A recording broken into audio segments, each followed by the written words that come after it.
நிறைகுலத்து ஐயனார் திருக்கோவில் கூடலிருந்து நம்ம கிளம்புறோம். அடுத்து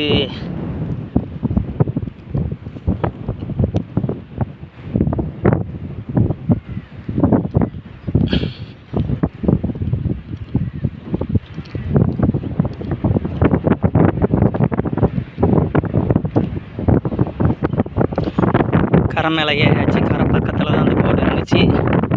இந்த புளிய மரத்தை பார்த்துக்கோங்க.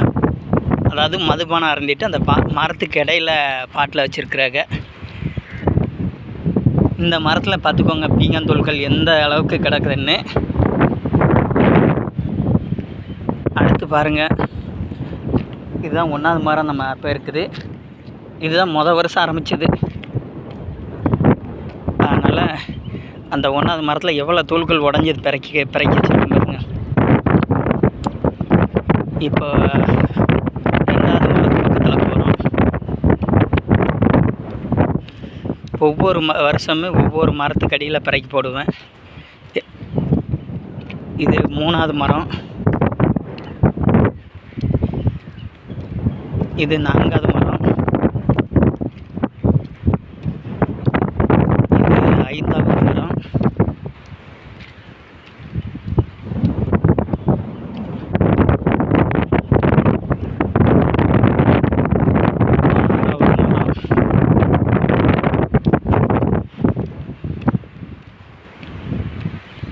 ஏழாவது மரம்.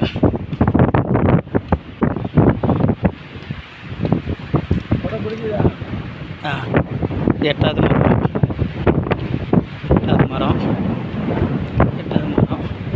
9வது மரம். 10வது மரத்தை பாருங்க. அடுத்து 11வது மரத்தை பாருங்க. இதில் உடைஞ்ச பாட்டிலும் இருக்குது, உடையாத பாட்டில்களும் இருக்குது. எந்த அளவுக்கு இருக்குதுன்னு பாருங்கள்.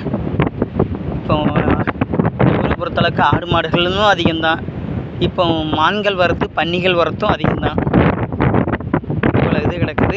இதில் கால்வாசி தான் பிறகு இருக்கிறது. கால்வாசி இன்னும் அதிகமாக கால்வாசி இருக்குது. இன்னும் சாப்பிடல, காலை சாப்பாடு சாப்பிடல. காலையில் வந்தவன் கோயிலை பார்த்துக்கோங்க, அவ்வளோக்குள்ளே தான் இருக்குது. எந்த அளவுக்கு பாட்டில் சேர்ந்துருக்குன்னு பார்த்துக்கோங்க.